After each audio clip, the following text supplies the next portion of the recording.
اعوذ باللہ من الشیطان الرجیم بسم اللہ الرحمن الرحیم الحمد للہ رب العالمین والصلاة والسلام علی سید الانبیاء والمرسلین وعلی اہل بیتہ الطیبین الطاہرین وصحبہ المنتجبین۔ گزشتہ روز ہم نے سورۃ النساء مکمل کی تھی۔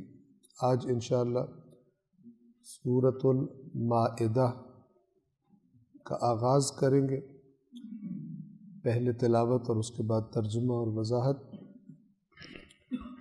قرآن کریم کا چھٹا جز ہے۔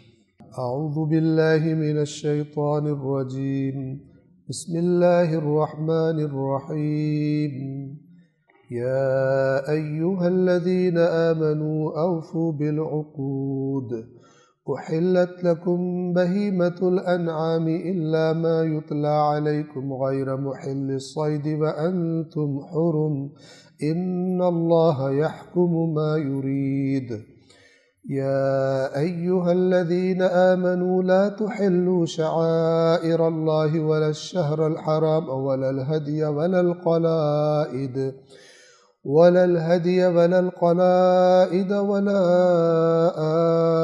آمين البيت الحرام يبتغون فضلا من ربهم ورضوانا وإذا حللتم فاصطادوا ولا يجرمنكم شنآن قوم أن صدوكم عن المسجد الحرام أن تعتدوا وتعاونوا على البر والتقوى ولا تعاونوا على الإثم والعدوان واتقوا الله إن الله شديد العقاب حرمت عليكم الميتة والدم ولحم الخنزير وما أهل لغير الله به والمنخنقة والموقوذة والمتردية والنطيحة وما أكل السبع إلا ما ذكيتم وما ذبح على النصب وأن تستقسموا بالأزلام ذلكم فسق اليوم يئس الذين كفروا من دينكم فلا تخشوهم واخشون اليوم أكملت لكم دينكم وأتممت عليكم نعمتي ورضيت لكم الإسلام دينا فمن اضطر في مخمصة غير متجانف لإثم فإن الله غفور رحيم يسألونك ماذا أحل لهم قل أحل لكم الطيبات وما علمتم من الجوارح مكلبين تعلمونهن مما علمكم الله فكلوا مما أمسكن عليكم واذكروا اسم الله عليه واتقوا الله إن الله سريع الحساب اليوم أحل لكم الطيبات وطعام الذين أوتوا الكتاب حل لهم وطعامكم حل لهم والمحصنات من المؤمنات والمحصنات من الذين أوتوا الكتاب من قبلكم إذا آتيتموهن أجورهن محسنين غير مسافحين ولا متخذي أخدان ومن يكفر بالإيمان فقد حبط عمله وهو في الآخرة من الخاسرين۔ سورۃ المائدہ کا ترجمہ آغاز سے۔ بنام خدائے رحمان رحیم۔ یا ایہا الذین آمنوا اوفوا بالعقود، اے ایمان والو اپنے عقود کی وفا کیا کرو۔ عقود جمع ہے عقد کی، اور عقد کہا جاتا ہے کسی ایگریمنٹ، پیمان، عہد کو جس میں کم از کم دو طرف ہوتے ہیں جن کا آپس میں عہد ہوتا ہے۔ ان عقود سے کیا مراد ہے؟ اگر آپ اس کے فوراً بعد والی آیت دیکھیں تو خداوند عالم فرما رہا ہے کہ تم پر چارپائے حلال کیے گئے ہیں سوائے ان کے کہ جو تمہیں بتایا گیا۔ خود ایک تو یہ بات اس کی طرف اشارہ کر رہی ہے کہ اس عقد سے حتماً مراد ایک تو وہ عقد یا جمع کہیں ہم عقود ہیں، وہ عہد اور پیمان ہے کہ جو انسان اللہ کے ساتھ باندھتا ہے، اور سب سے بڑے عہد اور میثاق کا نام اسلام ہے کہ جب کوئی انسان اسلام کو، اللہ کے دین کو قبول کرتا ہے، اس قبولیت کا مطلب کیا ہوتا ہے؟ آیا یہ ہوتا ہے کہ یا اللہ میں تجھے مان رہا ہوں لیکن تیری بات نہیں مانوں گا، اسے اسلام کہتے ہیں؟ نہیں، یا اللہ میں آپ کی بات مانوں لیکن آپ کے رسول کی بات نہیں مانوں گا، ٹھیک ہے؟ اللہ تعالیٰ کہے گا کہ جس نے رسول کی اطاعت کی اس نے اللہ کی اطاعت کی، اپنی اطاعت کے ساتھ جوڑ دیا۔ اسلام یعنی جو خدا کہے اس کے آگے سر جھکا، اس میں بہت ساری باتیں ہیں، یعنی ہمارے ایگریمنٹ ہے اللہ کے ساتھ، ایک بڑا ایگریمنٹ ہے جس کا نام اسلام ہے، اس کے اندر کئی شقیں ہیں، کئی احکامات ہیں، وہ اللہ کے ساتھ ہمارے ایگریمنٹ ہے، عقود ہیں کہ جن کے ساتھ ہمیں وفا کرنا، خدا نے ہم سے طلب کیا ہے کہ تم ایسا کرو۔ یہ پوری کی پوری سورہ مبارکہ المائدہ، اس میں زیادہ تر تذکرہ عہدوں کا اور عہد شکنیوں کا ہے، اور مسلمانوں سے کہا جا رہا ہے کہ تم جو ایمان لائے ہو وہ اپنے عقود کے ساتھ وفا کرو، اپنے عقود کے ساتھ وفا کرو، جو تم نے ایگریمنٹ کیا ہو، کسی سے معاہدہ کیا ہو، اس کے ساتھ وفا کرو۔ آپ دیکھیے کہ احادیث میں بھی یہ بتایا گیا ہے کہ کسی کا دین دیکھنا ہو تو اس کی نمازیں اور روزے اور سجدے اور رکوع نہیں دیکھو، فرمایا کہ ہو سکتا ہے ان چیزوں کا عادی ہو گیا ہو، ایڈکٹ ہو گیا ہو، اس کے بغیر گزارا نہیں ہوتا، نماز کے بغیر گزارا نہیں ہوتا۔ میں ایسے افراد کو بھی جانتا ہوں کہ وہ جن کے بارے میں کہ وہ یعنی دیکھا جن کو کہ وہ مثلاً گناہ میں بیٹھے ہوئے، لیکن نماز کا ٹائم ہوتا ہے تو دوستوں سے کہتا ہے کہ 2 منٹ یار بیٹھنا، میں آ رہا ہوں، نماز پڑھ کے آ رہا ہوں۔ کیوں نہ پڑھے تو اس کو ٹینشن شروع ہو جاتی، ایڈکٹ، عادت۔ لیکن وہ نماز جو اللہ نے کہا ہے تنہا عن الفحشاء والمنکر، بے حیائی سے اور برائی سے روکتی ہے، وہ بے حیائی کر رہا ہے، کہتا ہے 2 منٹ تم ذرا پاز کرنا، میں ابھی آ رہا ہوں، اس پاز کو دوبارہ وہیں سے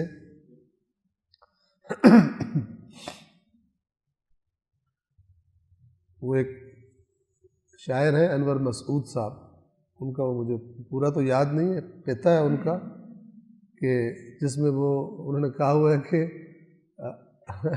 ان کا نام بھی انور مسعود ہے، وہاں کہتے ہیں کہ انور دعائیں فلم کے وقفے کو دیجئے ورنہ نماز عصر قضا ہو گئی تھی آج۔ اگر سینما میں وقفہ نہ آ جاتا، انٹرول نہ آتا، تو آج ہماری نماز عصر بھی قضا ہو جانی، لہٰذا اس وقفے کو دعائیں دو۔ تو بہرحال بعض لوگ کیا کرتے ہیں کہ یعنی احادیث نے کیا بتایا کہ نمازیں اور روزے اور رکوع اور سجدے نہ دیکھو، ہو سکتا ہے کہ عادت پڑ گئی۔ اگر کسی کا دین دیکھنا ہے اس میں چند چیزیں بتائی، ان میں سے ایک کیا تھا؟ دیکھو کہ وعدہ کرتا ہے تو پورا کرتا ہے یا نہیں کرتا۔ ایگریمنٹ وعدے کی شکل ہے، عہد کرتا ہے تو عہد پورا کرتا ہے یا نہیں کرتا۔ اور آپ دیکھیں جس معاشرے میں ایگریمنٹ توڑ دیے جاتے ہوں، طاقتور جو بندہ ہے وہ توڑ دے کمزور کے ایگریمنٹ کو، اور جو مرضی، آپ انٹرنیشنل لیول پہ دیکھیں، ابھی جو فلسطین کو جو علاقے دے رہے ہیں، انہی لوگوں نے، انہی بدماشوں نے، طاقتوروں نے مثلاً اوسلو معاہدہ کیا تھا تو زیادہ جگہ دی تھی۔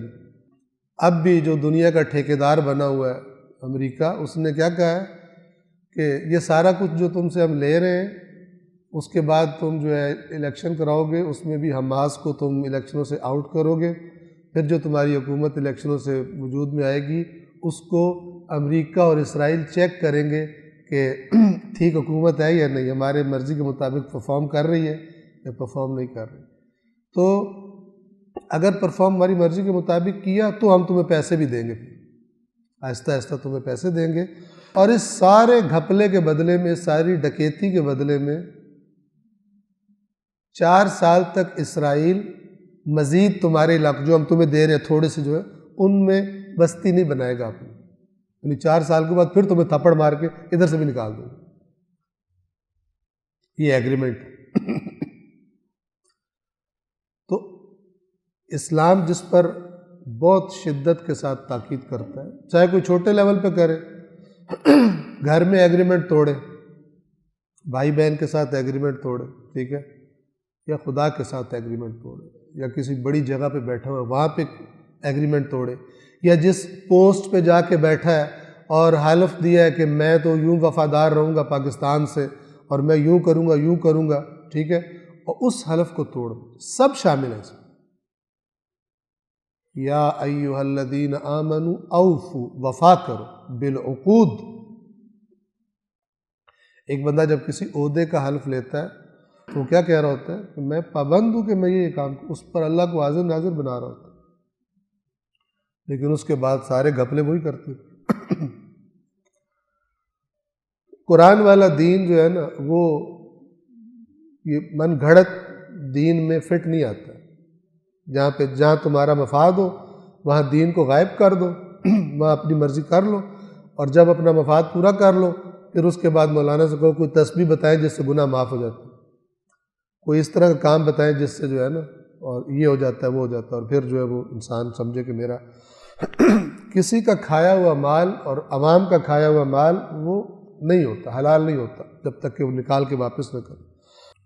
ایک صاحب کو دیکھا، بڑی لمبی چوڑی داڑھی رکھی ہوئی اور بڑے تسبیح ہاتھ میں، اور پتہ چلا کہ بہت سی مسجدیں تعمیر کی ہیں، بہت سے فلان کی ہے.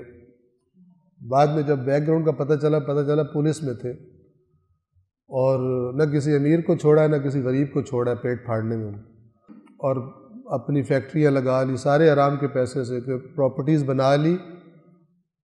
اب ریٹائرمنٹ کے بعد جو ہے نیکیاں کرنی شروع کر دی اس پیسے سے، پچھلے گناہ معاف کرنے شروع، نکالا نہیں پیسہ واپس نہیں کہ جن کا کھایا تھا. یہ توبہ نہیں ہوتی، یہ فراڈ ہوتا ہے اپنے ساتھ. ایسا بندہ کم کھائے تاکہ نکالنا آسان ہو، یعنی میری مراد یہ کہ کھائے نہ، تھوڑا کھایا ہو تو دینا آسان ہوتا ہے، لیکن جتنا کھا گیا ہو کہ اب اس کا واپس کرنا کا مطلب ہے فٹ پاتھ پہ آ جاؤ، پھر بھی پورا نہیں ہوتا، اتنا کھا چکا. جو تن پہ سوٹ ہے وہ بھی اتار کے دے دے تب بھی نہیں وہ دے سکتا جو کھا چکا ہے.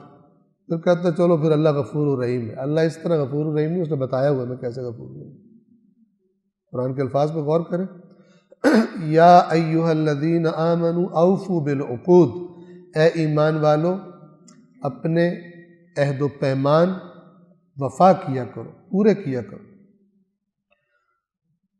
احلت لکم بہیمۃ الانعام الا ما یتلی علیکم، تمہارے لیے چرنے والے مویشی چارپائے حلال کر دیے گئے سوائے ان کے جو تمہیں بتا دیے جائیں گے. ابھی اگلی آیت میں آ جائیں گے کچھ.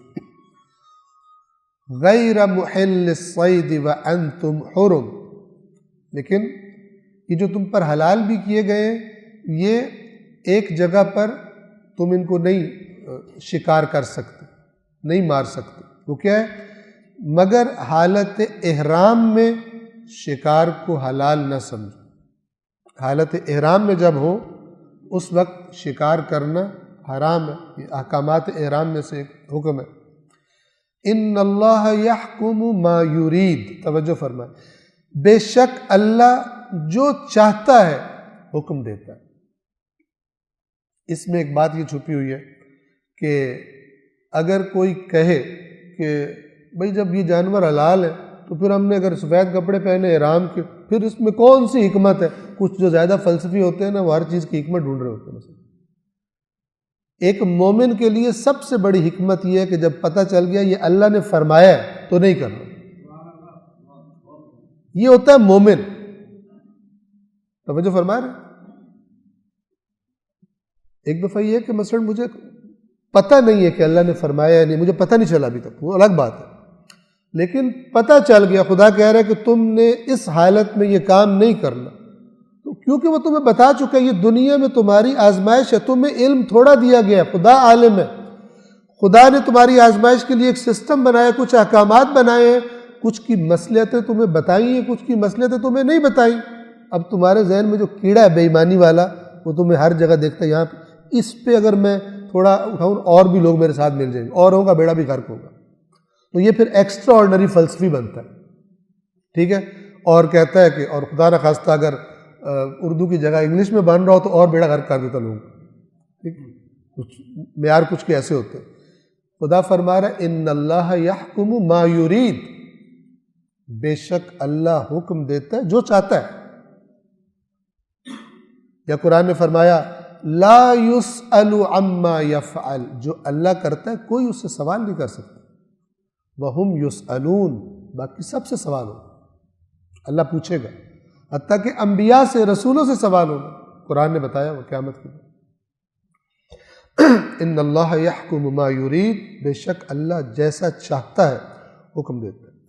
یا ایھا الذین آمنوا، اے ایمان والو، لا تحلوا شعائر اللہ، اللہ کے شعائر کو حلال نہ کر لو اپنے لیے۔ اب یہاں مراد کیا ہے؟ کچھ چیزیں ایسی کہ جو خدا نے کہا ہے کہ یہاں یہ تمہاری لیمٹس ہیں۔ شعائر جمع ہے شعیرہ کی، اس کا عام ترجمہ کیا جاتا ہے علامت، لیکن یہ شعر سے، جس سے لفظ شعور بھی ہے۔ اللہ کے شعائر وہ چیزیں ہیں کہ جن کی رسپیکٹ کرنے سے، جن کو محترم شمار کرنے سے، جن کا لحاظ رکھنے سے اور ان کے اندر تفکر کرنے سے انسان کی معرفت اور شعور میں اضافہ ہوتا ہے۔ توجہ فرما رہے ہیں؟ تو لا تحلوا شعائر اللہ، اللہ کے شعائر کو جو اس نے کہا ہے کہ تم نے نہیں، یہ حرام ہے تمہارے لیے نہیں کرنا، اس کا یہ حرام بھی، اس کا ریلیشن ہے ایک احترام سے۔ کیا مطلب؟ کہ اس کے قریب نہیں جانا، ٹھیک ہے، حرمت ہے اس کی۔ یہ جو لفظ احترام ہے نا، یہ بھی اصل میں اسی حرمت سے نکلا ہے۔ فلان محترم ہے، یعنی اپنی لمٹ میں رہو، اس لمٹ سے آگے نہ بڑھو اس کے بارے میں۔ ماں باپ محترم ہے، یعنی ان کے ساتھ جسارت کرنا، گستاخی کرنا حرام۔ یہ احترام حرمت سے، اسی سے نکلا، اور اسی میں وہ معنی ہے کہ اس چیز کو حرام کر دیا، اس کے قریب تم نے نہیں جانا، اس لمٹ کو تم نے کراس نہیں کرنا۔ بس شعائر اللہ وہ چیزیں جن کو اللہ نے علامتیں قرار دے دی، انہیں شعائر کہا جاتا ہے۔ اور یہاں پر چونکہ آگے سارا یہ حج والے مسئلے کا تذکرہ ہے، تو خاص طور پر اگر ہم مراد لیں، ویسے تو کوئی بھی، لیکن خاص طور پر مراد لیں کہ جو خداوند عالم نے دوران حج چیزیں حرام قرار دی ہیں، اور مثلاً یا خدا کے شاعر جو وہاں پر موجود ہیں، ان کا لحاظ رکھنا، ان کا پاس رکھنا، جو ان کے بارے میں احکامات ہیں ان کے مطابق عمل کرنا۔ اللہ کی نشانیوں کی، علامتوں کی بے حرمتی نہ کرو، انہوں نے ترجمہ کیا بے حرمتی۔ وَلَا الشَّهْرَ الْحَرَامِ، اور نہ حرمت والے مہینے کی۔ حرمت والے مہینے کتنے ہیں؟ 4، رجب، ذوالقعدہ، ذوالحجہ اور محرم، 3 یہ اکٹھے، ذوالقعدہ، ذوالحجہ اور محرم الحرام، اور ایک مہینہ جو ہے وہ رجب ہے، شعبان سے پہلے۔ یہ 4 مہینے ان کو حرام مہینے کہا جاتا ہے، اور اس میں حتیٰ کہ جو کفار مکہ تھے وہ بھی جنگیں وغیرہ نہیں کیا کرتے۔ اگر جنگ ہو رہی بھی ہوتی تھی تو آپ دیکھیں بعض مسلمانوں نے بعض حرکتیں کافروں سے بدتر کی ہوئی۔ کفار میں بھی یہ رسم تھی اسلام کے آنے سے پہلے کہ جنگ لڑ رہے ہوتے تھے، اگر حرمت والا مہینہ آ جاتا تھا تو کہتے تھے نہیں اب جنگ نہیں کرنی، جب یہ ختم ہوگا پھر کرنی۔ اور مسلمانوں نے رسول اللہ کے نواسے کو محرم میں شہید کی، اور کہہ رہے کیا تھے کہ قربتاً اللہ کر رہے ہیں۔ ایسا بھی بیڑا غرق ہوتا ہے بندوں کا جب وہ دنیا پرستی میں اور یا بزدلی میں یا لالچ میں اندھے ہو جائے۔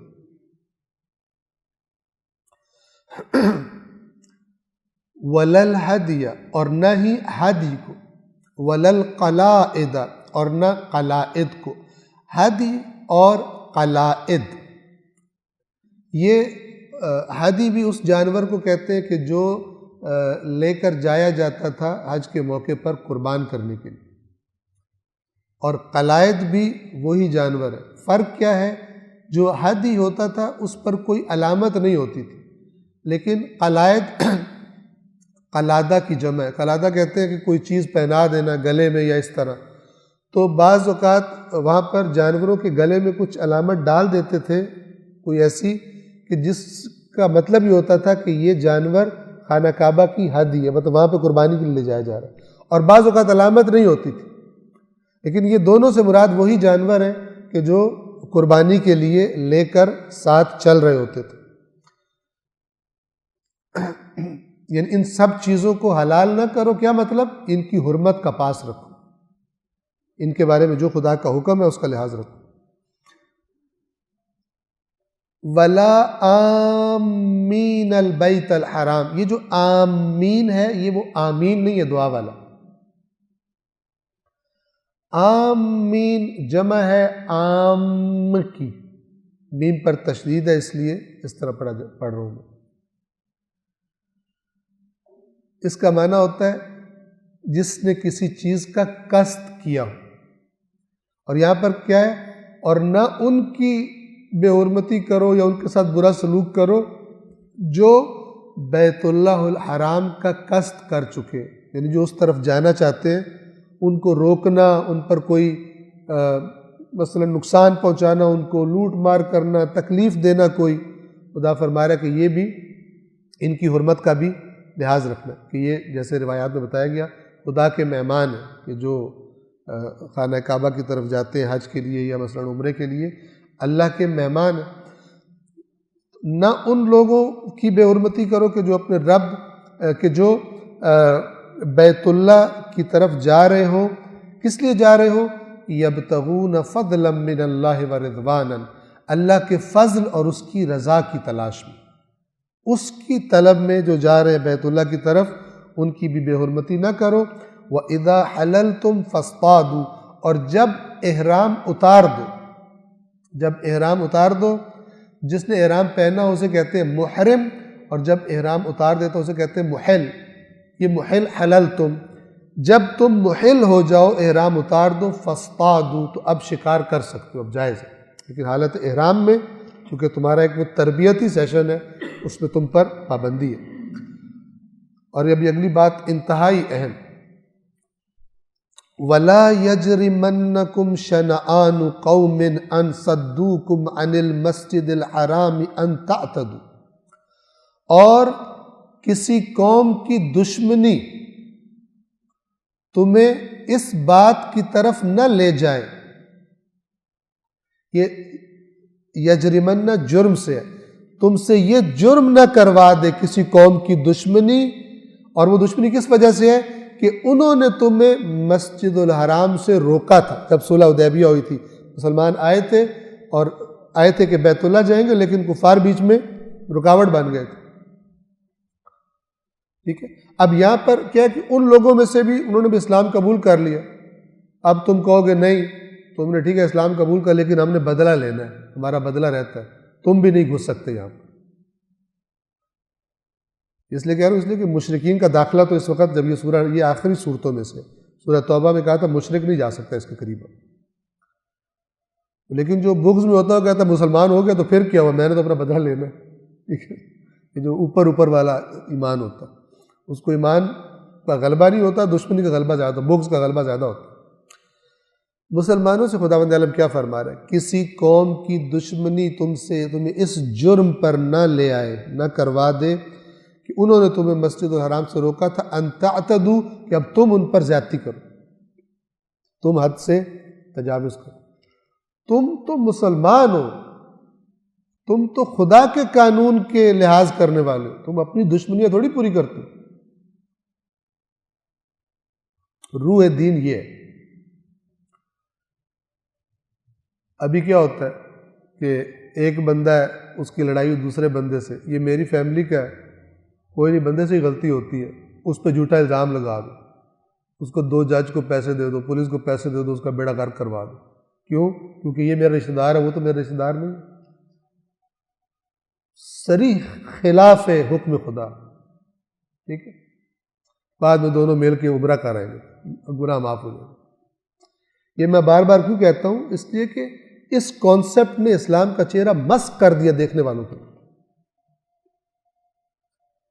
اسلام کے احکام کو پامال کر کے اس کے بعد اسلام کی کوئی عبادت کر کے سمجھتے ہیں کہ بڑی ہم نے تو سارا بیلنس کر دیا، سارا کچھ نہیں ہوتا اس طرح سے۔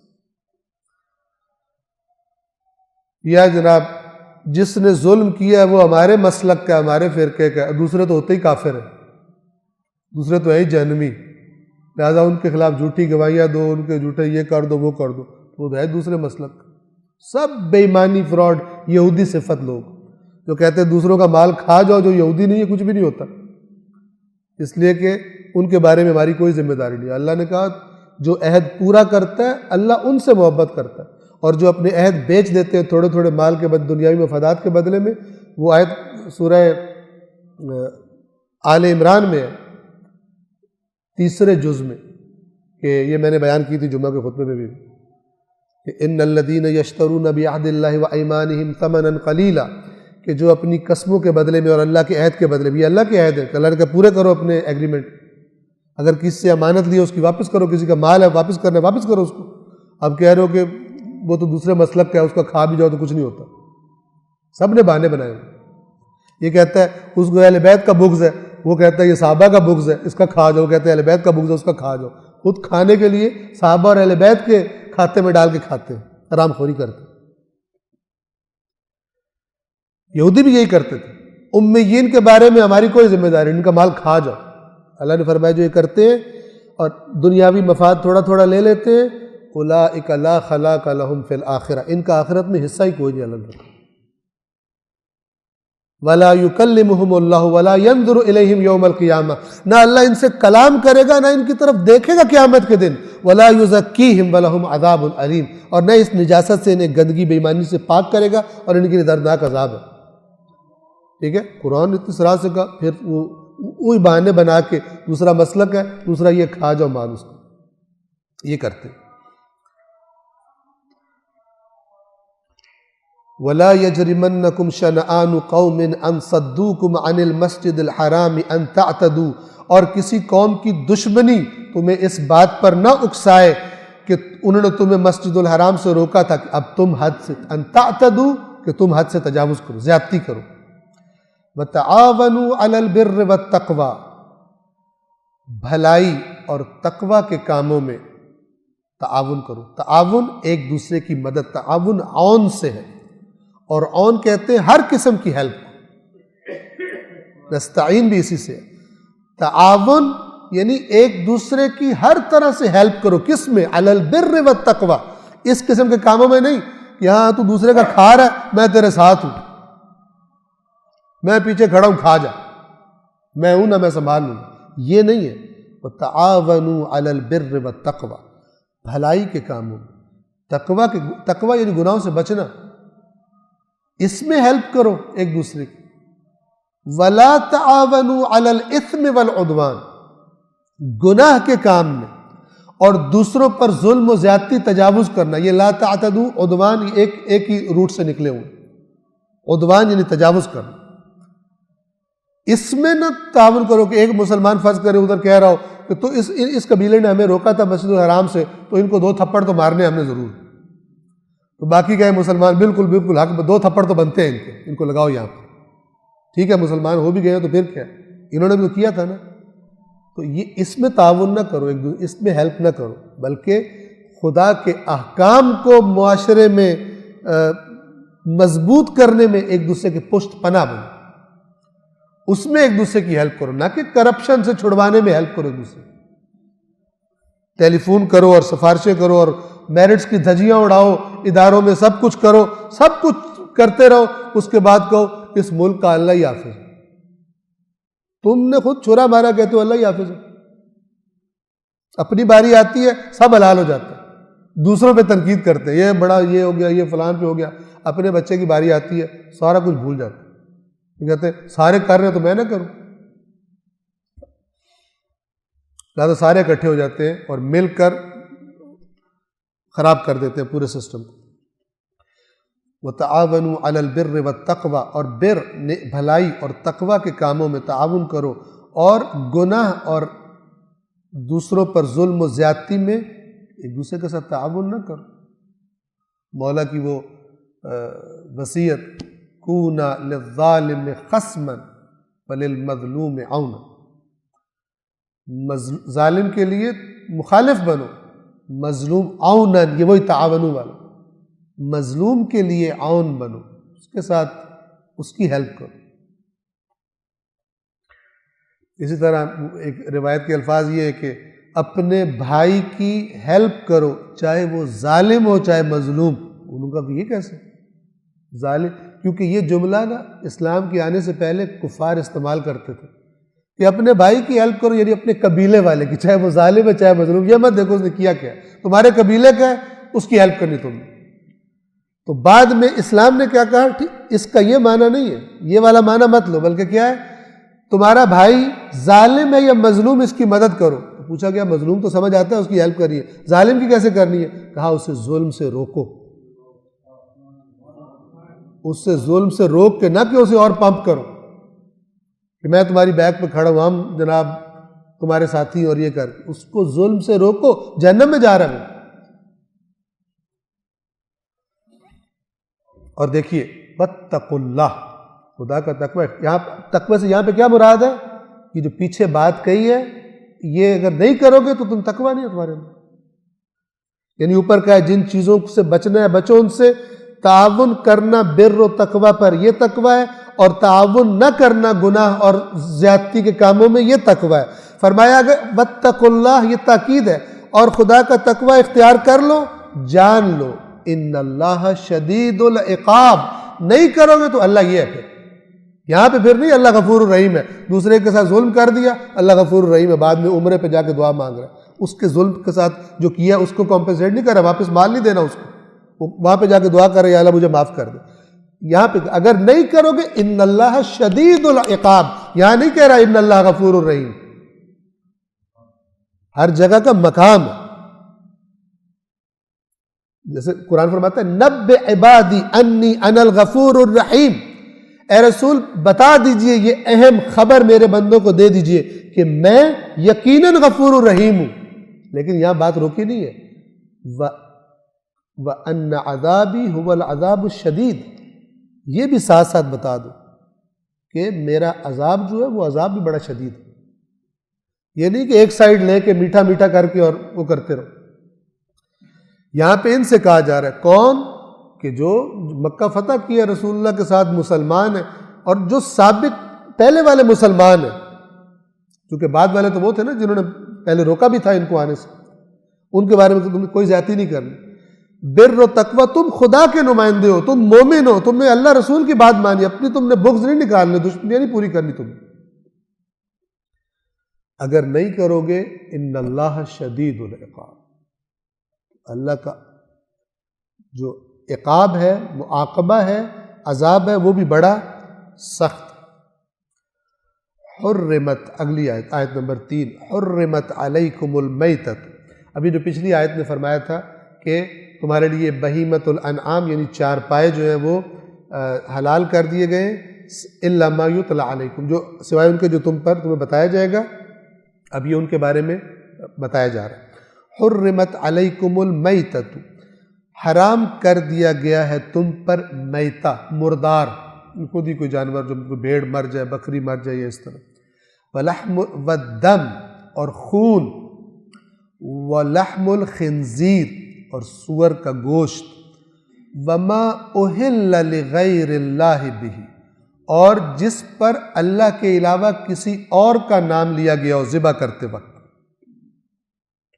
والمنخنقۃ، اور وہ جانور کے جو دم گھٹ کے مر جائے، گردن گھٹنے سے یا گلا گھٹ کے مر جائے، والموقوذۃ، یا وہ جانور کے جو جس کو کوئی چوٹ لگے اور اس چوٹ کی وجہ سے مر جائے، والمتردیۃ، اونچی جگہ سے گر کے مر گیا ہو، والنطیحۃ، یا یہ کہ کسی دوسرے جانور نے اس کو سینگ مارا اور اس سے مر گیا۔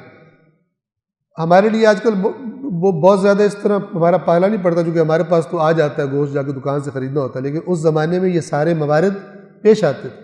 تو سوالات تھے کہ ان میں سے کون سا حلال ہو کون سا حلال بھی ہوگا، تو خدا نے ایک ایک کر کے ان کو پوائنٹ آؤٹ کیا۔ وَالنَّطِيحَ جس کو کسی دوسرے کا سینگ لگ گیا، اس سے مر گیا ہو، وَمَا أَكَلَ السَّبُعُ اور وہ جس کو کسی درندے نے کھایا ہو، کسی نے درندے نے مارا اس کو اور وہ مار کے چلا گیا، اب اس کو آ کر مثلا یہ ساری اقسام ان کو چونکہ پیش آتی تھی اس وقت بہت زیادہ، بتایا گیا کہ یہ حرام کر دی گئی ہے۔ إِلَّا مَا ذَكَّيْتُمْ سوائے اس کے جس کا تم تزکیہ کر لو۔ کیا مطلب؟ زندہ ہو ذبح کر لو اس کو، اس میں جان ہو، مطلب جانور گرا ہے مثلا لیکن مرا نہیں ہے، سینگ لگا ہے لیکن مرا نہیں ہے، زخمی ہو گیا مرا نہیں ہے، جان ہے اس میں، اس کو اگر وہ ذبح شرعی جسے کہا جاتا ہے خدا کا نام لے کے اگر وہ کر لو تو پھر وہ حلال ہے۔ الا ان میں سے سوائے اس کے ما ذکیتم جس کا تم تزکیہ کر لو۔ دیکھیے تزکیہ ایک ذال سے ہوتا ہے اور ایک زا سے ہوتا ہے، زے اور زال میں فرق ہے، وہ تزکیہ نفس والا زے سے ہوتا ہے اور یہ ذبح کرنے والا کس سے ہوتا ہے؟ ذال سے، ذالک الکتاب والے سے۔ اس کو عربی میں ذال کہتے ہیں، لام پہ اینڈ ہوتا ہے اس کا نام، اور اسے زا حمزہ پہ اینڈ ہوتا ہے، اور تلفظ بھی ان کا فرق ہوتا ہے۔ اردو میں دونوں کا تلفظ ہم ایک طریقے سے کرتے ہیں۔ وَمَا ذُبِحَ عَلَى النُّصُبِ اور وہ بھی تم پر حرام ہے جس کو نصب پر ذبح کیا جائے۔ یہ نصب کیا تھے؟ یہ عربوں نے خانہ کعبہ کے آس پاس مشرکوں نے اپنے اپنے بتوں کے لیے قربانی کے نا کچھ سمجھ لیں ستون، چبوترے، آستانے اس ٹائپ کے بنائے ہوئے تھے، تو وہاں پہ جانور کو ذبح کرتے تھے، اور وہ ذبح کس کے لیے ہوتا تھا؟ ان کے لیے۔ تو وہ جو شرک کی علامت ہے نصب، اس پر بھی جو جانور ذبح کیا جائے وہ بھی تمہارے اوپر حرام، نہیں کھا سکتے تھے۔ وَأَن تَسْتَقْسِمُوا بِالْأَزْلَامِ اور یہ بھی تم پر حرام ہے کہ تم ازلام کے ذریعے تقسیم کرو۔ یہ ازلام وہی زا سے ہے۔ یہ ازلام کیا ہے؟ یہ ایک قسم کا جیسے وہ پانسا کھیلنا ہوتا ہے، وہ چھوٹے چھوٹے، صلوات پڑھیے محمد وآل محمد۔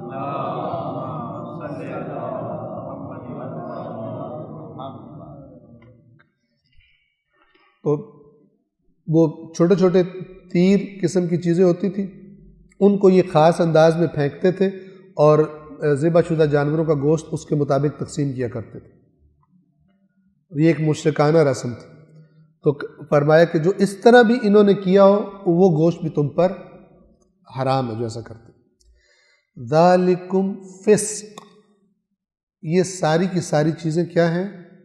فسق، ایسے گوشت کھانا، غیر اللہ کے نام پر ذبح کرنا، اور غیر اللہ کے لیے منسوب کی گئی جگہ پر ذبح کرنا، ٹھیک ہے، یہ سارے کے سارے کیا ہیں؟ فسق۔ الیوم یئس الذین کفروا من دینکم آج کے دن وہ لوگ جنہوں نے کفر اختیار کیا ہے آج کے دن تمہارے دین سے مایوس ہو گئے۔ مایوس کا مطلب ہے جو ان کو امید لگی ہوئی تھی وہ امید ختم ہو گئی۔ فلا تخشوہم واخشون پس ان سے نہ ڈرو اور مجھ سے ڈرو، یعنی اللہ سے۔ یہ عام طور پر یہ چند جگہ پر قرآن میں ایسا یہ جملہ تکرار ہوا ہے، اور یہ خداوند عالم کب فرماتا ہے؟ کہ جب ایسا کوئی کام ہو جس کے کرنے سے یعنی مخالفین کے، کفار کے مثلا ریئیکشن کا اندیشہ ہو۔ فلا تخشوہم واخشونی تو تم ان سے نہ ڈرو اور مجھ سے ڈرو۔ الیوم اکملت لکم دینکم آج کے دن میں نے تمہارے لیے تمہارے دین کو کامل کر دی۔ وَأَتْمَمْتُ عَلَيْكُمْ نِعْمَتِي اور اپنی نعمت کو تم پر تمام کر دیا ہے۔ وَرَضِيتُ لَكُمُ الْإِسْلَامَ دِينًا اور میں تمہارے لیے اسلام کو بطور دین قرار دے کر راضی ہوں۔ لہٰذا قرآن نے فرمایا ہوا کہ وَمَن يَبْتَغِ غَيْرَ الْإِسْلَامِ دِينًا فَلَن يُقْبَلَ مِنْهُ، جس نے اسلام کے علاوہ کوئی اور دین پسند کیا، خواہش کی، کبھی اس سے قبول نہیں ہوگا قیامت کو۔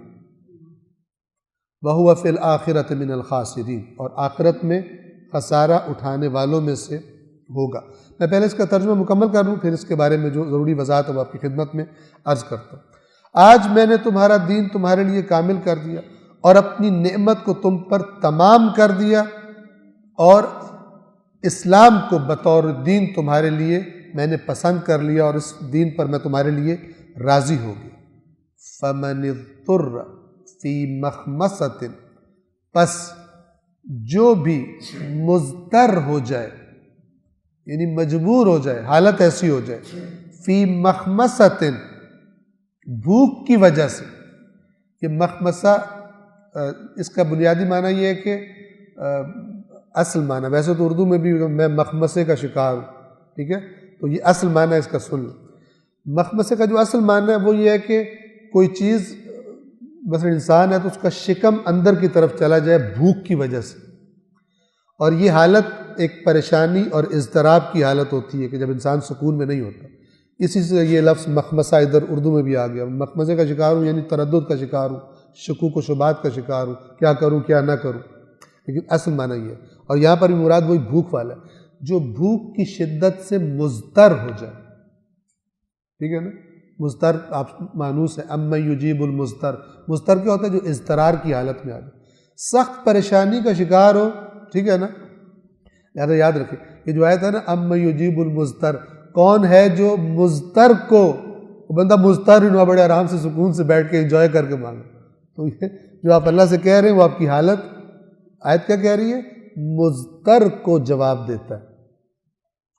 تو اس کے لیے ایک مضطر والی حالت بھی انسان کی ہونی چاہیے، یعنی خدا سے کہے کہ میں اس احساس کے ساتھ کہ میں بیچارہ ہوں، اپنے اندر بیچارگی، ضعف، کمزوری پیدا کرے، اس حالت میں اپنے آپ کو اللہ کے سامنے پیش کرے، پھر کہے اَمَّن یُجِیبُ الْمُضْطَرَّ اِذَا دَعَاهُ۔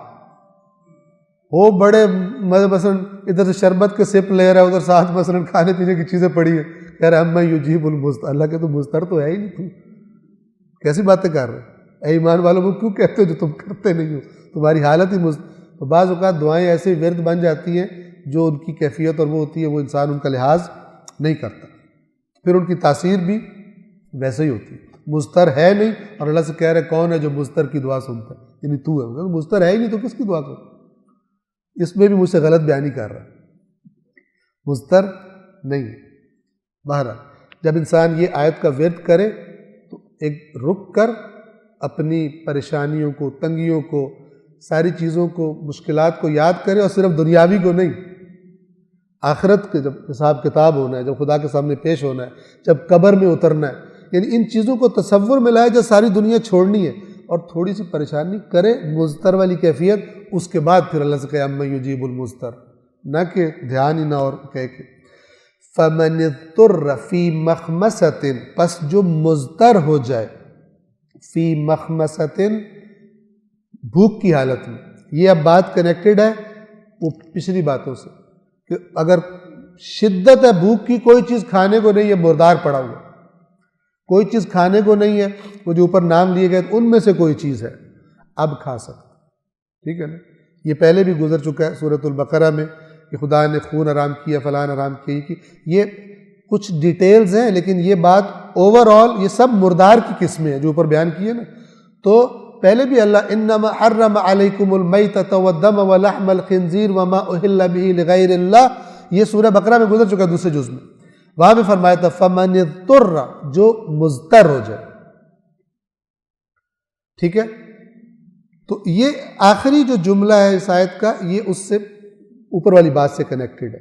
جو بیچ والی بات ہے اس کی طرف میں اشارہ کرتا ہوں، فمن اضطر فی مخمصۃ، جو بھوک کی شدت کی وجہ سے مضطر ہو جائے، غیر متجانف لاسم، لیکن اس کے دل میں میل نہ ہو، میلان نہ ہو، رغبت نہ ہو گناہ کرنے کی۔ اللہ تعالیٰ سب زیادہ سمجھدار ہے، ٹھیک ہے۔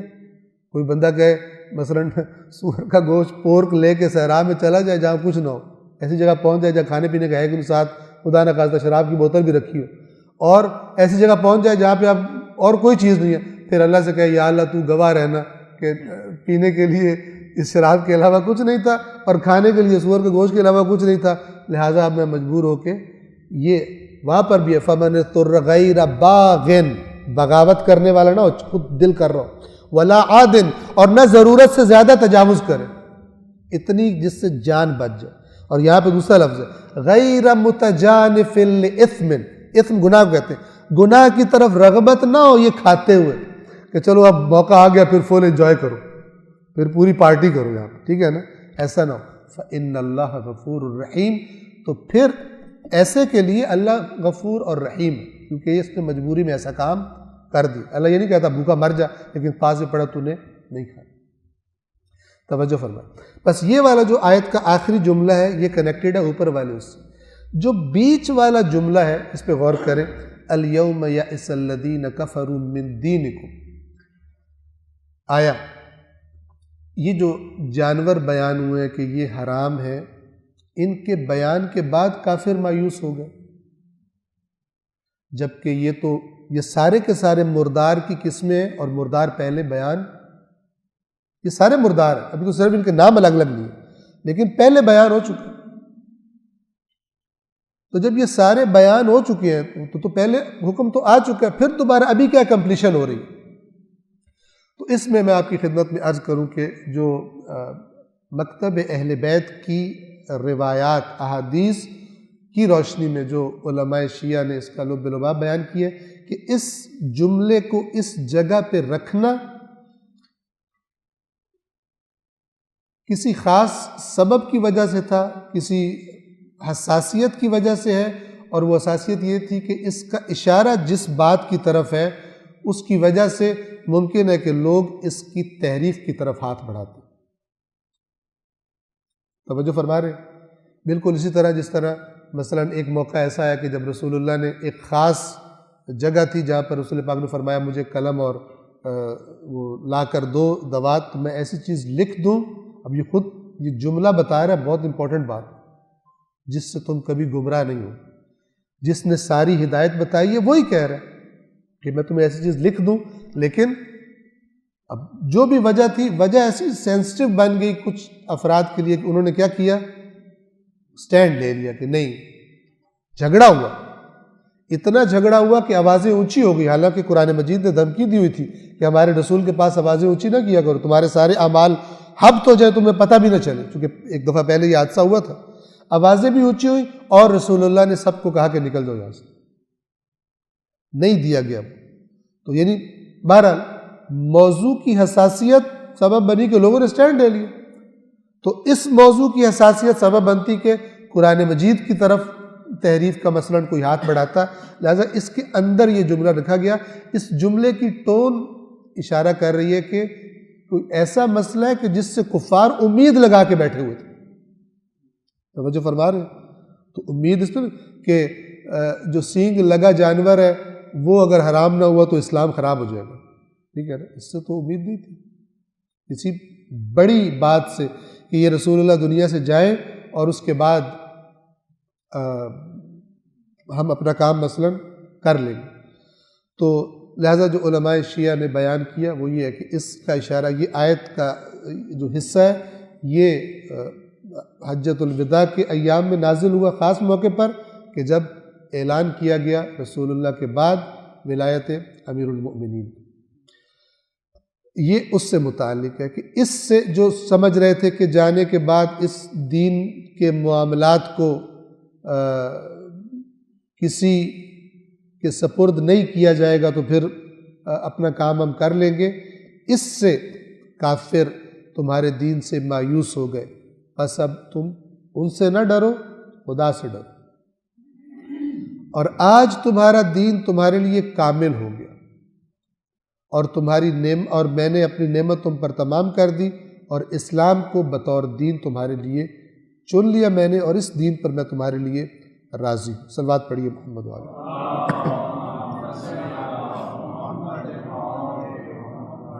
اب اس کے بعد پھر وہی حلال و حرام والی بحث آگے کنٹینیوڈ ہے آیت نمبر 4 میں۔ یسألونک ماذا احل لہم، آپ سے سوال کرتے ہیں کہ کیا چیز حلال ہے ان کے لیے. یعنی گویا کہ جس زمانے میں یہ نازل ہو رہی آیات سوال ہو رہے تھے حرام و حلال کے بارے میں، یہ سوالات زیادہ ہو رہے تھے. کیا چیز حلال ہے ان کے لیے؟ اے رسول آپ سے سوال کرتے ہیں. قل احل لکم الطیبات، کہہ دیجئے کہ طیبات پاکیزہ چیزیں تم پر حلال ہے. اب دیکھیے یہ طیبات سے کیا مراد ہے؟ اللہ تعالیٰ نے چاہے پاک اور نجس کا مسئلہ ہو اور چاہے حلال اور حرام کا مسئلہ ہو، خداوند عالم نے جو تھوڑی چیزیں ہیں نا وہ بیان کی ہے، کہا باقی حلال ہے. توجہ فرما رہے؟ لہذا روایات میں کیا آیا؟ کل شیء لک حلال حتی تعلم انہ حرام، ہر چیز تیرے لیے حلال ہے جب تک کہ تجھے علم نہ ہو کہ یہ حرام. ٹھیک ہے، کیونکہ حلال تو ہر چیز. آپ سڑک پہ جا رہے ہیں، مثلا پانی نجس پاک کے مسئلے میں آئے گا، یہ پانی پاک ہے یا نجس ہے؟ آپ کو شریعت کہتی ہے تجھے علم نہیں ہے جب تک پاک ہے تیرے لیے. کہ جو بعض لوگ وسوسے کا شکار ہوتے ہیں، ایک میل دور سے چھینٹا آ جا کہتے ہیں میں تو نجس ہو گیا سارا. اور مطلب یہاں بیٹھا ہوا بندہ، دوسرا بندہ وہاں کھڑے ہو کے ہاتھ دھو کے یوں کرتا ہے، یہ سمجھتا ہے میں نجس ہو گیا. اس کے چھینٹے جو ہیں ہوا میں تیرتے ہوئے آ کے میرے کپڑوں پہ گر گئے، اور شیطان بھی آ کے تھوڑی سی پھونک مار دیتا اس پر کہ آئی ہوا تیرے پاس بھی، اور تو ایسے لوگ دیکھے ہم نے، شاید آپ نے مشاہدہ کیا ہو. بہت فاصلہ ہے، اس نے یوں کیا اور وہ وضو کر کے ہٹا ہے، لیکن یہ سمجھتا ہے میں نجس ہو گیا. اس نے وضو نہیں بھی کہ ویسے ہاتھ دھوئے، اب اس کے پانی کا چھینٹا یہ سمجھ رہا خدا نہ خواستہ پیشاب کا چھینٹا آ گیا اس کے اوپر، اور یہ وسوسہ ہے. بعض لوگ اس کا شکار. لہذا شریعت نے کیا حکم دیا؟ ہر چیز حلال ہے جب تک کہ تمہیں علم نہ ہو جائے، علم جس میں شک نہیں ہے. اسی طرح ہر چیز تیرے لیے پاک ہے جب تک کہ تجھے علم نہ ہو جائے کہ نجس ہے. لہذا اللہ نے حرام چیزیں گنوائی ہیں اور نجس چیزیں گنوائی ہیں، اور باقی چیزیں ان کے ساتھ ملنے کی، ٹچ ہونے کی وجہ سے، اور وہ جو خاص پروسیس ہوتا ہے اس کی وجہ سے نجس ہوتی ہیں. اللہ نے حلال نہیں گنوائے. لہذا جب پوچھا گیا کیا حلال ہے، فرمایا سب طیبات تمہارے لیے حلال ہے، حرام تمہیں ہم بتائیں گے. ٹھیک ہے. اور بعض چیزیں جن کے بارے میں شک تھا وہ خداوند عالم نے پھر یہاں پر مزید پوائنٹ آؤٹ کی. وما علمتم من الجوارح مکلبین، اور وہ جانور کہ جن کو تم مکلبین یعنی اسے کہتے ہیں وہ جو کتے کو ٹریننگ دیتا ہے، تکلیب یعنی کتے کو شکار کی ٹریننگ دینا. ٹھیک ہے. وہ شکاری جانور کہ جن کو تم تربیت دیتے ہو، مما علمکم اللہ، جو اللہ نے تمہیں علم دیا ہے. انسان کو خدا نے سکھایا، عقل بھی خدا نے دی ہے. تم ان کو اللہ کے دیے ہوئے علم سے تم ان کو سکھاتے ہو ان جانوروں کو. اور یہ مکلبین یہ قلب سے ہے، کتے کو ٹرین کرنا. تو فَكُلُوا مِمَّا أَمْسَكْنَ عَلَيْكُمْ، تو وہ شکار جو وہ تمہارے لیے پکڑے، خود نہ کھائیں. تمہارے لیے ٹرینڈ کیا ہوتا ہے کہ اس کو پکڑتا ہے لیکن وہ خود نہیں کھاتا اس کو. أَمْسَكْنَ عَلَيْكُمْ، تمہارے لیے اس کو پکڑے، اس کو کھا لو. لیکن کیا کرو؟ وَاذْكُرُوا اسْمَ اللَّهِ عَلَيْهِ، اور جب اس کو تم جانور کو چھوڑو تو خدا اللہ کا نام لیا کرو. وہی جو ذبح کرتے وقت ہوتا ہے، گویا کہ جس کو وہ پکڑ رہا ہے وہی اس جو تم نے چھوڑتے ہوئے جانور کو بھیجتے ہوئے، چاہے وہ شکاری باز وغیرہ ہو یا چاہے مثلا کتا ہو، اس کو اس شکار پہ چھوڑتے وقت اللہ کا نام جیسے ذبح کرتے وقت لیا جاتا ہے. وَاذْكُرُوا اسْمَ اللَّهِ عَلَيْهِ، اللہ کا نام لو اس پر. وَاتَّقُوا اللَّهَ، یا وَاتَّقُوا اللَّهَ سے کیا مراد ہے کہ جو تمہیں بتا رہا ہے اس کا لحاظ کرو، ان کے علاوہ چیزوں سے بچو. مثلا اگر وہ جانور تم نے بھیجا تو دیکھا وہ خود ہی بیٹھ کے کھا رہا ہے وہاں پر، اب تم نہیں کھانا، تم نے نہیں کھانا یہ. ٹھیک ہے، یہ وہ ٹرینڈ جانور نہیں ہے، تو اب تم نے پرہیز کرنا ہے. جو بچنے والی چیزیں ان سے بچو. ان اللہ سریع الحساب، یقیناً اللہ بہت جلد حساب لینے والا ہے. پھر یہ خدا نے ذرا ایسا لفظ استعمال کرتا ہے کہ یہ نہ ہو کہ اور یہاں پر ایک اور جو انسان اگر غور کرے کہ شکار کے بارے میں کیا تقوی اختیار کروں، تو کچھ لوگ ہوتے ہیں کہ جو بیہودہ صرف جانور مارنے میں ان کو مزہ آتا ہے، کیونکہ یہاں بات کس کی ہو رہی ہے؟ فَكُلُوا مِمَّا أَمْسَكْنَا، کسی پراپر مقصد کے لیے مارو، ٹھیک ہے، کھانے کے لیے تمہیں ضرورت ہے۔ ایک دفعہ اس کو صرف شکار کا ٹیسٹ ہے، ماری جا رہا ہے نہیں کہ ضائع ہو رہا ہے یا کچھ ہو رہا ہے۔ وَاتَّقُوا اللَّهَ، اگر یہ کرو، ان اللہ، ہر چیز میں حد سے تجاوز کرنا دین اس کی حوصلہ شکنی کرتا ہے، تو پھر ان اللہ سریع الحساب، اگر اس طرح کرو گے تم تو پھر خدا بھی بہت جلد حساب لینے والا ہے۔ الیوم احل لکم الطیبات، آج کے دن تمام پاکیزہ چیزیں تم پر حلال کر دی گئی۔ وَطَعَامُ الَّذِينَ أُوتُوا الْكِتَابَ حِلٌّ لَكُمْ وَطَعَامُكُمْ حِلٌّ لَهُمْ، اور ان لوگوں کا کھانا جنہیں کتاب دی گئی ہے، یعنی اہل کتاب یہودی اور مسیحی، ان کا کھانا تمہارے لیے حلال ہے اور تمہارا کھانا ان کے لیے حلال ہے۔ یہ کس لیے کہا گیا؟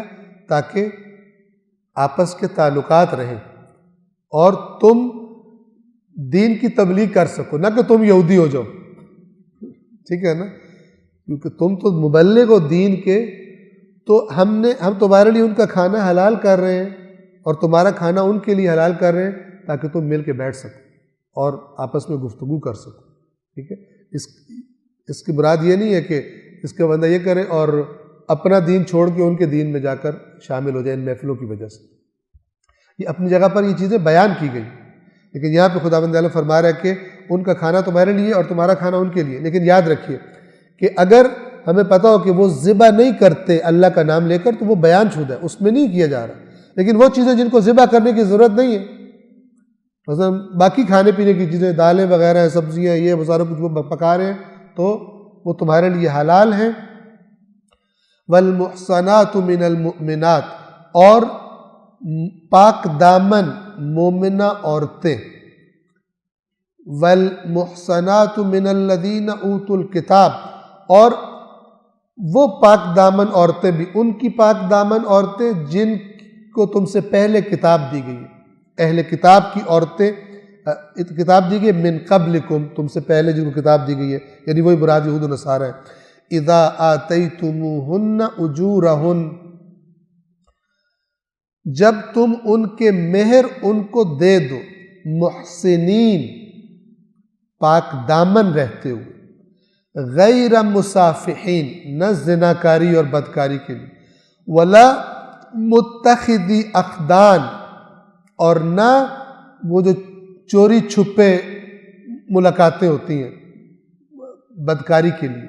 یہ ساری تاکیدیں پاک دامنی اور صحیح طریقے سے جو نکاح ہوتا ہے اور حلال کا طریقہ ہوتا ہے اس کے طریقے سے، نہ کہ جو ناجائز تعلقات ہوتے ہیں اور چوری چھپے کرتے ہیں وہ نہیں۔ اور یہاں پہ آپ دیکھیے کہ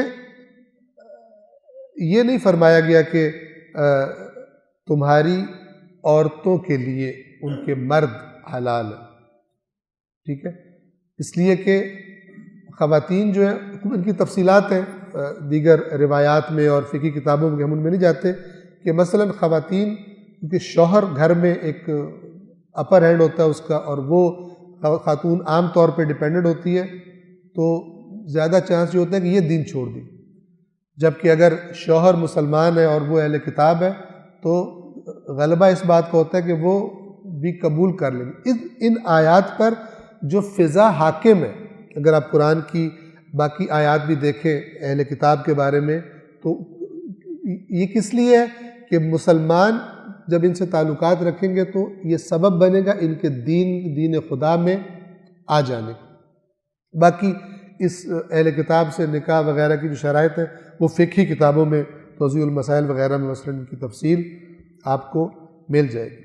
وَمَن يَكْفُرْ بِالْإِيمَانِ، اور جس نے ایمان کا انکار کر دیا۔ اب دیکھیں یہیں سے کیا ہے کہ یہ جو ہم تمہیں کر رہے ہیں اس کا نتیجہ یہ نہ نکلے کہ اپنا ایمان سے ہاتھ دھو کے تم ان کے اندر شامل ہو جاؤ۔ وَمَن يَكْفُرْ بِالْإِيمَانِ، جس نے، یعنی یہ خداوند عالم یہاں خبردار فرما رہا ہے کہ جس نے ایمان کا انکار کر دیا، ان تعلقات کو ایسے ان میں چلا گیا، فقد حبط عملہ، تو اس کا جو عمل ہے وہ ضائع ہو جائے گا، یعنی اچھا عمل بھی ضائع ہو جائے گا۔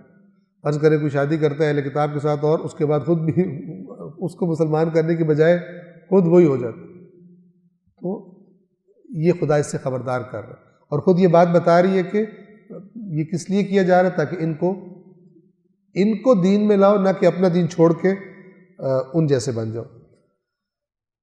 جس نے ایمان کا انکار کر دیا، منکر ہو گیا، تو اس کا عمل یقیناً ضائع ہو گیا، وَهُوَ فِي الْآخِرَةِ مِنَ الْخَاسِرِينَ، اور وہ آخرت میں یقیناً خسارہ اٹھانے والوں میں سے ہوگا۔ صلوات پڑھیے محمد وآلہ۔